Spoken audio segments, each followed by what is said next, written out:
It's a new year and a new chance for you to make a fresh start with your compliance. We're going to be bringing you a daily tip, strategy, or idea that you can use to improve your program.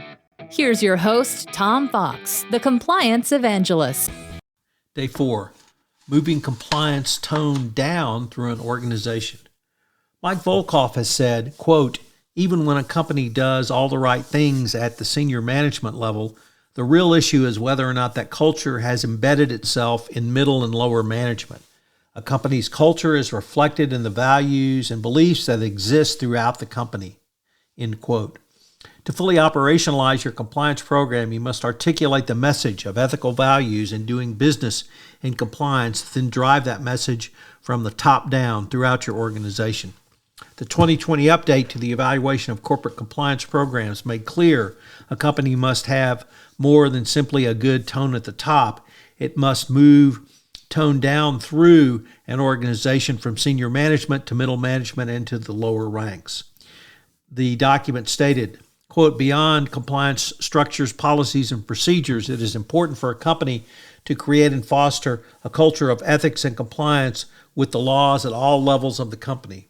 The effectiveness of a compliance program requires a high-level commitment by company leadership to implement a culture of compliance from the middle and the top.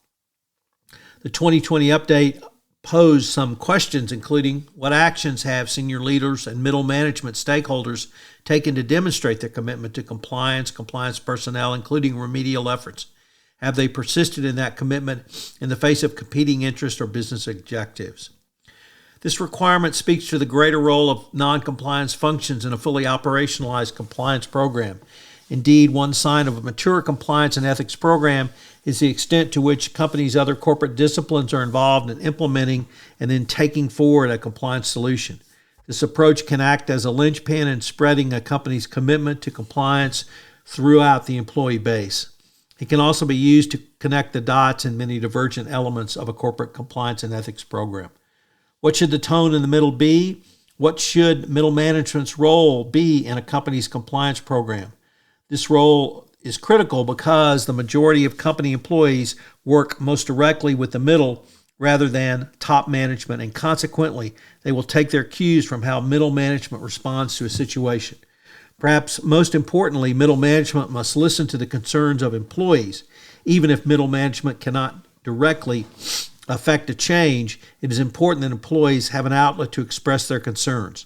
Your organization should train middle managers to enhance listening skills in the overall context of providing training for their management toolkit or manager's toolkit. This can be particularly true if there is a compliance violation or other incident which requires some form of employee discipline. Most employees think it is important that there be organizational justice so that people will be treated fairly. For if there is organizational justice, it engenders perceived procedural fairness, which makes it more likely an employee will be willing to accept a decision that they may not like or disagree with the end results. Even with great tone at the top and mood in the middle, you cannot stop there.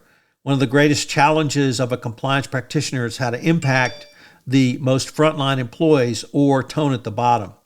One of the things you can do is assemble a compliance focus group to find out how business is done in the field and if it differs from how your company expects it to be done in an ethical and compliant manner. Begin by assembling a group of employees who are familiar with the challenges of doing business in a compliant manner in certain geographic regions to discuss the challenges of doing business ethically and in compliance.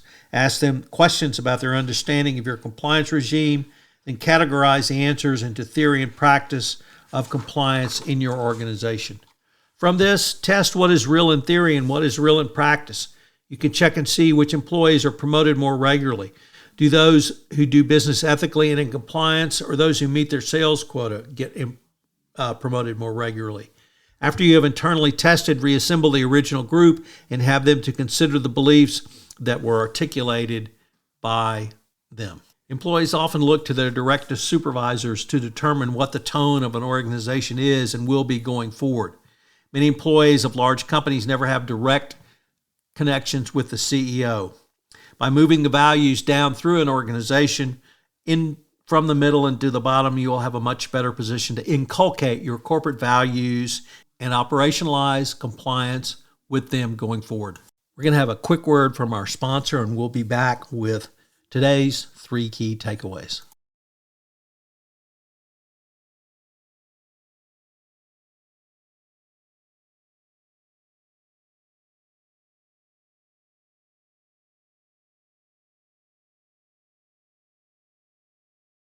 So what are today's 3 key takeaways? What does tone at the top mean for most employees?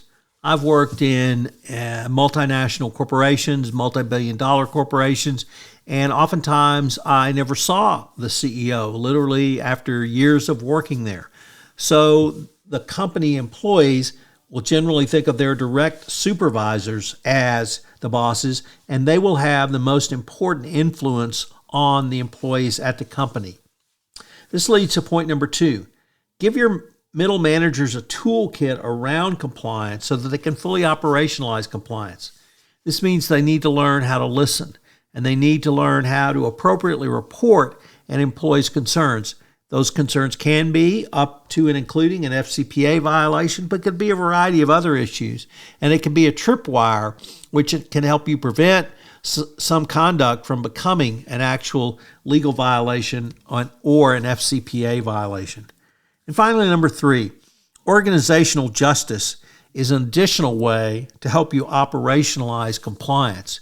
In the 2020 update to the evaluation of corporate compliance programs, the Department of Justice said that the corporate compliance function is the holder of the company's institutional justice and institutional fairness flame. So, as the compliance officer, you need to be able to demonstrate that your company does treat people fairly, and discipline will be meted out consistently across not only business units, but also regions where your company does business.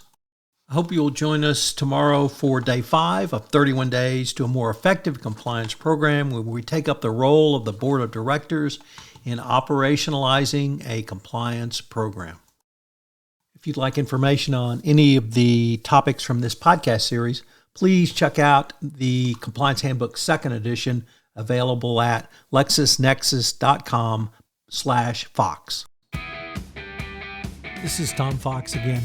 Thank you for listening to this episode of 31 Days to a More Effective Compliance Program. I hope you will join me for the entire month of January, where I take a look at some of the significant changes in compliance and FCPA enforcement.